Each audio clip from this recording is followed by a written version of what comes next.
ករណីស្កេនប្រាក់ទូទាត់ថ្លៃអាហារត្រឹមតែ 10000 រៀលទេប៉ុន្តែគាត់ស្កេនច្រឡំទៅជាលុយដុល្លាររហូតដល់ 10000 ដុល្លារហើយម្ចាស់គណនីដែលទទួលបានប្រាក់ស្កេនច្រឡំនេះក៏មិនបានបាញ់ត្រឡប់មកវិញដោយយកលេសនេះលេសនោះហេតុផលនេះហេតុផលនោះដូច្នេះបើសិនជាយើងយោងទៅតាមច្បាប់នៅកម្ពុជាតើករណីនេះនឹងត្រូវទៅជាយ៉ាងណាវិញយោងតាមមាត្រា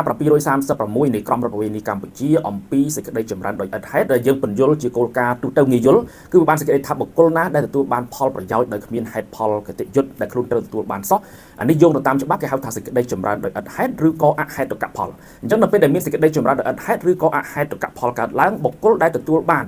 របស់របរទ្រព្យសម្បត្តិទាំងឡាយណាដែលវាគ្មានហេតុផលទទួលបានគឺត្រូវបុគ្គលសងទៅឲ្យបុគ្គលដែលបានបាត់បង់ផលប្រយោជន៍វិញបានន័យថាបុគ្គលឲ្យម្ចាស់ដើមទៅគេវិញពីចេញពីគោលការណ៍នេះគឺវាបានសេចក្តីថាម្ចាស់គណនីដែលត្រូវបានគេបាញ់ប្រាក់ច្រឡំពី 10000 រៀលទៅ 10000 ដុល្លារនេះត្រូវបាញ់សងគេវិញ 10000 ដុល្លារហ្នឹងគឺដកយកតែចំនួនលុយដែលថ្លៃអាហារ 10000 រៀលទុកសម្រាប់ខ្លួនឯងទេសល់ប្រមាណគឺត្រូវបាញ់សងទៅម្ចាស់ដើមគេវិញដោយគ្មានលក្ខខណ្ឌណាមួយឡើយចុះបើសិនបើករណីដែលគាត់នៅតែមិនព្រមសងត្រឡប់ទៅឲ្យម្ចាស់ដើមគេវិញបានសេចក្តីថាគាត់បង្ហាញអំពីចេតនាស៊ីដាច់តែម្ដងតើករណីនេះទៅជាយ៉ាងណាវិញករណីនេះម្ចាស់គណនីដែលត្រូវបានគេបាញ់ប្រាក់ច្រឡំនោះគឺកំពុងតែប្រព្រឹត្តនៅ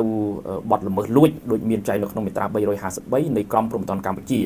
ដែលគាត់អាចប្រឈមមុខនឹងការជាប់ពន្ធនាគារពី6ខែទៅដល់3ឆ្នាំព្រមទាំងមានបណ្ណ័យជាប្រាក់ផងដែរសរុបមកវិញលុយរើសបានក្តីការបាញ់ច្រឡំកុំក្តីការបាញ់ច្រឡំចំនួនទូរលេខលុយក្តីទាំងអស់នេះយើងត្រូវចងចាំថាមិនមែនជាទ្រព្យសម្បត្តិរបស់យើងទេហើយកាលណាដែលមិនមែនជាទ្រព្យសម្បត្តិរបស់យើងហើយយើងព្យាយាមកាន់កាប់គ្រប់គ្រងគឺបានសេចក្តីថាយើងកំពុងតែប្រព្រឹត្តនៅអំពើដែលខុសច្បាប់ហើយ